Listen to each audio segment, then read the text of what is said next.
Welcome to the Oversharing Mum. Well, that was very timid and not so oversharing. Let's try. Yeah, she's obviously the responsible one. I'm making high again. Wait. Hi guys, welcome to the Oversharing Mum. This is our new channel to basically provide support to other mums who may be having some sort of issue. I mean, all mums have issues with their kids, dealing with loads of stuff. So hopefully there's something for everyone in our channel. That's actually an interesting thing Romana just said. An issue that you have with your kid.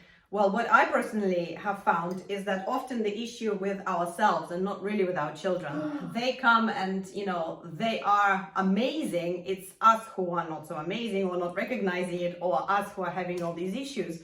And so this is an interesting discussion, and this is why we've started this channel, and there are two of us. Yes, it's the Oversharing Mum, singular, but there are two of us. And the reason is, it's because Romana and I are so different, and whenever we get together, we see, well, she inspires me anyway, she makes me think differently, and we seem to always be, thinking about things differently, looking for a different perspective, and then, trying to figure out how best to approach whatever issues that we think we have, either with ourselves or with our children. I like that point you said about the issues with us and not our children, because a lot of the time when my daughter's acting up, I realize that it's actually the state of mind that I'm in that affects how she is. I've noticed this a few times, that it's definitely me being the problem, not Zara. And she does have a moment where she's naughty on purpose, but I think there's a reason for that. And this is what I'm slowly discovering and learning, how to adjust my reactions and the actions as well that I'm taking when dealing with this phase. It's a really interesting discussion. Just in general, motherhood, it's such an important thing. It's continuation of our race on a bigger scale. It's, but also what sort of future are we creating? Because our children are the future. They will be the population in whichever country we live in or whatever, how we see the world. What do we teach our kids? Romana and I are just so different because how our journey started was very different. How we see life is very different. I mean, we even look very different. And in all honesty, I think if we were just walking on the street, or even if we met somewhere, I'm not sure if we would have just been friends, but it's nice. I like the idea that family forces you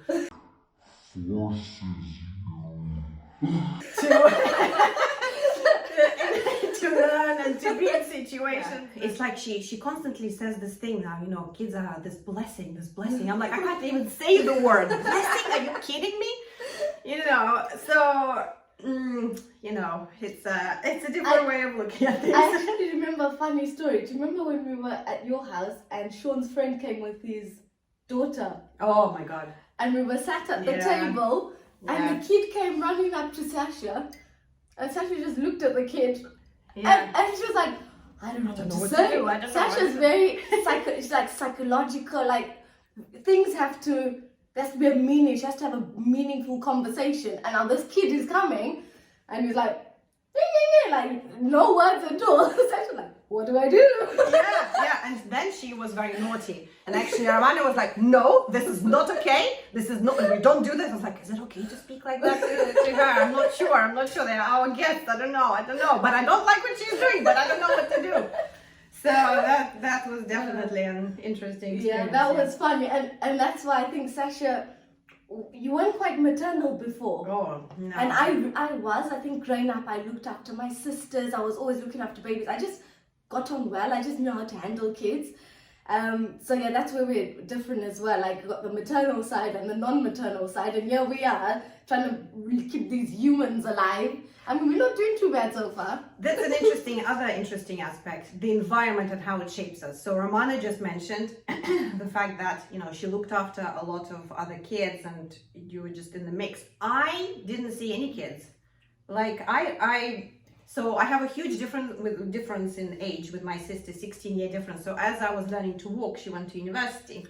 So a lot of And our family is not very big, so there are only a few aunts and uncles, and so all the children were this odd age. So I was like in the middle. They were either really young, so they were already having their children, like my cousins, or they were like my sister's age, and so I was like stuck in the middle. And I've never even really interacted with small kids, nor did I want to. Or is it me thinking that I didn't want to? Was it just the environment that kind of shapes me, and I just wasn't really exposed to be with children? But then Mom did tell me a story when I went to kindergarten, nursery. I was tiny, just literally a week in, and Mom comes to pick me up, and I'm just sitting there alone on a little bench with my, dangling my little legs, and she was like, "So, did you make friends? Like, did you enjoy talking with the kids and meeting the kids?" I was like, "Oh, Mom, please, they're all idiots." No, you didn't. Yeah, I really said that. So maybe it's also, the whole conversation, nature, nurture, also an interesting one to consider the environment. But so from the nature point of view, it seemed like, was it just me being shy and reacting like this as a self-defense thing? Was I really thinking that, I'm not sure. I was so small, obviously I don't even remember that, but it's just something that I'm constantly thinking about, like how we are impacting our children, and how we are obviously having this, and also the environment, what environment are we providing for them, not just at home, but where are we taking them? How are they interacting with others? Where are they? What are they doing? What are they learning? What are we exposing them to? Yeah, and I think that's a thing that plays on my mind, and it might do for a lot of moms, like the things that we do now. And there's so many more aspects that I looked into and that are actually been acknowledged. For example, people talk about depression. You've got this whole social media impact that it has on especially young girls, and I just keep thinking, like, am I setting her up now to kind of handle all these obstacles, hurdles, judgments? Like, whatever comes away at school, you've got different conflicts. And I think that's a thing in my head that I struggle with sometimes. Like, how do you get her equipped to kind of, take the next step when we're not there? Like, now she's at nursery, and then, she comes home and she's got little bruises, but she's so happy. And because I don't see it, and I see it afterwards and I see she's fine, I'm like, oh, okay. But when she's at home, I'm just like really nervous. And so I think I have to take a step back, because I think I've been really like a helicopter mom. And yeah, I don't know, are you a helicopter mom, would you say? Or what does that mean? So where your kid is doing something and you're just hovering and you just want to make sure they're not falling or getting hurt, or not letting them kind of figure it out on their own. Yeah. No, I'm not figured out on your own type of person. No. It's a helicopter. I would call myself more like of a control freak. So this is obviously all these worries about that. I also see that a lot with social media and what's happening, and this obsession with perfection and looks, and it's like such a small thing, and we're focusing on this top layer, and we're just completely missing all the rest. But like with the boy, I do think initially when I first, when he was still a little baby, I go like extreme too far. I'm like, okay, he's a man. It's like, oh my goodness. And and there is a lot of talk of like sexual harassment. A lot of women are coming out. I was like, okay, how do I teach this boy to be this respectful, great man?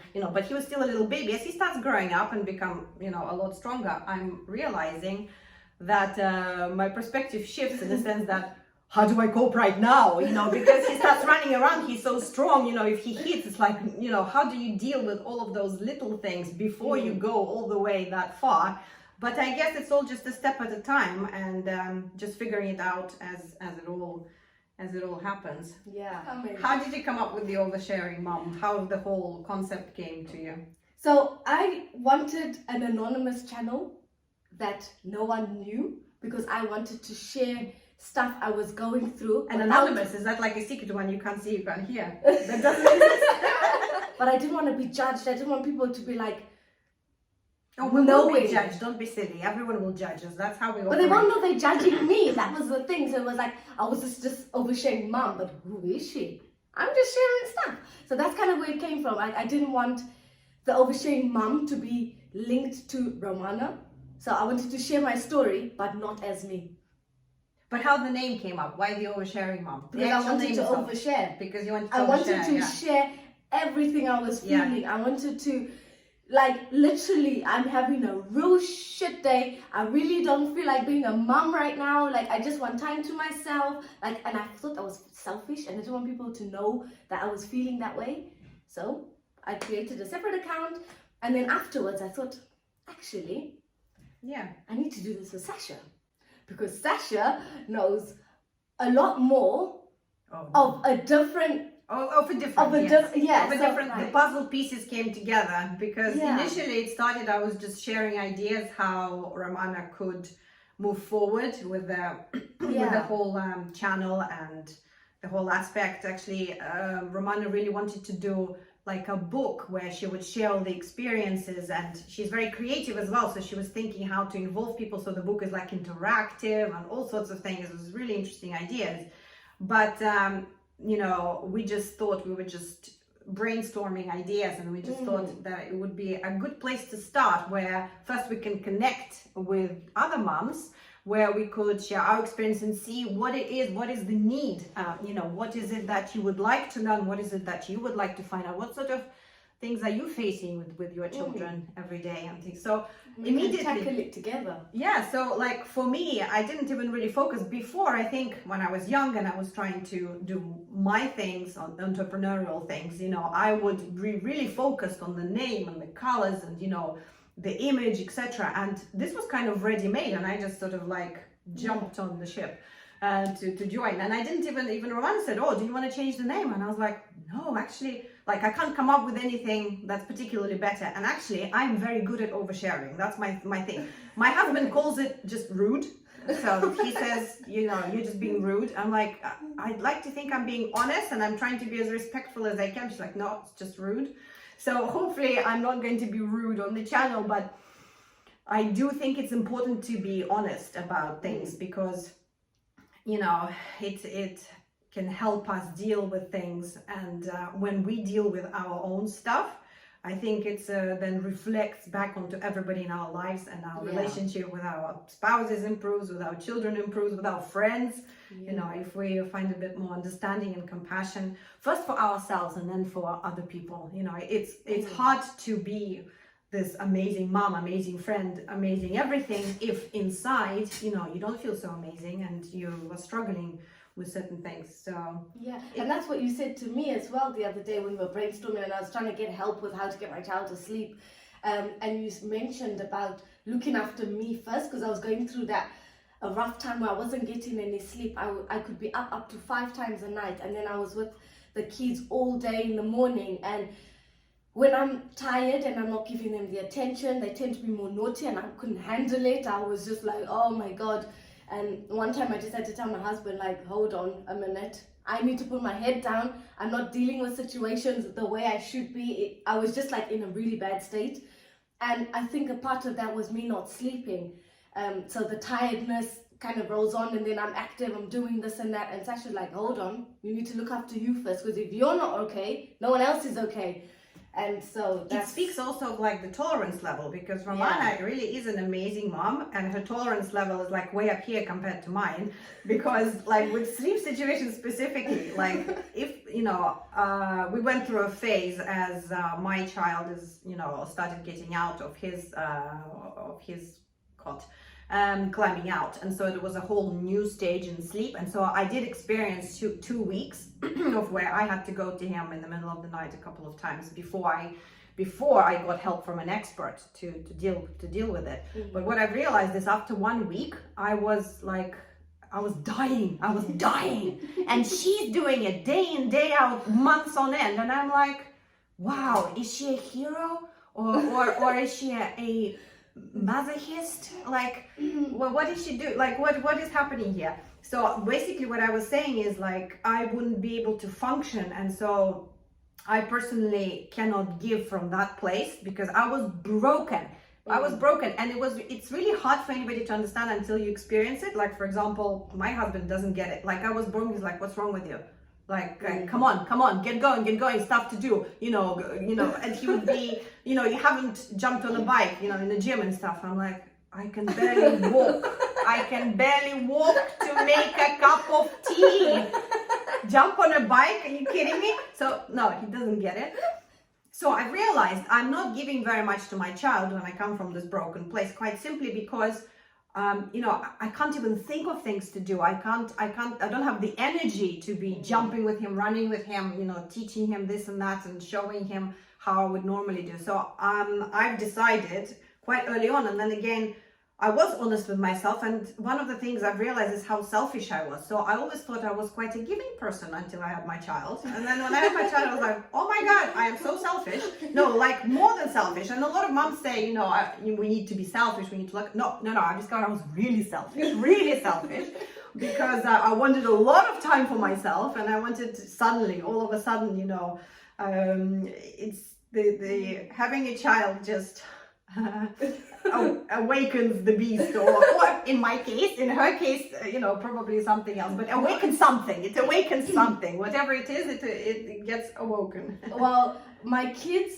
and marriage have brought out a whole other side to me that I didn't know existed. Some is good, but also some is not so good, and that's because of sleep deprivation and dealing with another person's emotions. Like, you're literally sculpting this human. And you, as well as your own emotions, you're dealing with theirs. How do you handle them? And another thing that I sort of had an epiphany based off something I heard, and it was like, I remember my daughter being naughty one time, and she was acting out and she was crying. And then I remember me being in a bad state where I was just crying, or I was angry at something. And I was like, this is how I'm acting out after this many decades of, having the time to process my emotions, handle them differently, and I still act out sometimes. So how do I expect my child, who's not even 3, to handle her emotion? If she's upset and she's crying, that's completely okay. But I didn't get that before. I was like, why can't you be naughty? Stop crying. And this is when I'm like in a different state of mind. And then I had to sit back and think, hang on a minute. This is not actually her fault, and she is entitled to cry. She is entitled to express how she's feeling, and she hasn't had that time to sort of figure out her emotions. So that was a thing that I found really interesting. When it kind of hit me, I started thinking about things differently. So yeah, we might introduce meditation here as well. Just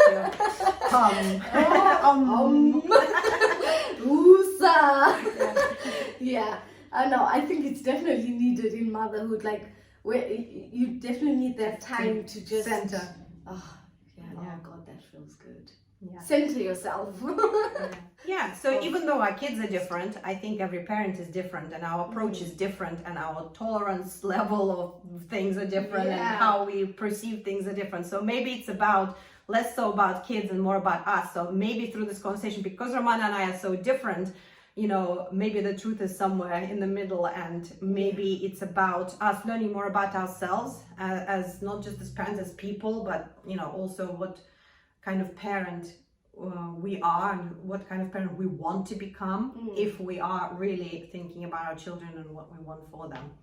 So anyway, this was the introduction. I hope that was interesting and compelling enough for you to want to see more. So we will be releasing our first episode soon, where we shall obviously overshare, because that's our shtick. Yeah, I mean, it might be a bit too much info, but that's the idea. Yeah. There's a lot of stuff that we're not told. When before we become parents, while we're parenting, there's a lot we don't know or we haven't been told. So we're gonna overshare. Yeah. You want to know the stuff. Yeah, absolutely. The stuff we would have wanted to. Yes, exactly. Would have liked to know. But exactly, that's what we wanted to know. So yeah, see you soon. Yes. So thank you for watching, and please do subscribe, like, turn the little bell button so you know when we're up. And we'll see you soon. Yeah. Bye. Bye. Yeah, I'm quite liking that. I feel like he just has a calming presence, so to speak. So I came up with the whole oversharing mom. Is that what you want? You want for the channel? You want it to become I want to create a storm. You see, we're so different, it's amazing. You have to follow us, it's so cool. She wants to come, I want the storm, and we are somehow in the same room, so... No, we'll start off calm and we'll end with an explosion of information, of useful information for you.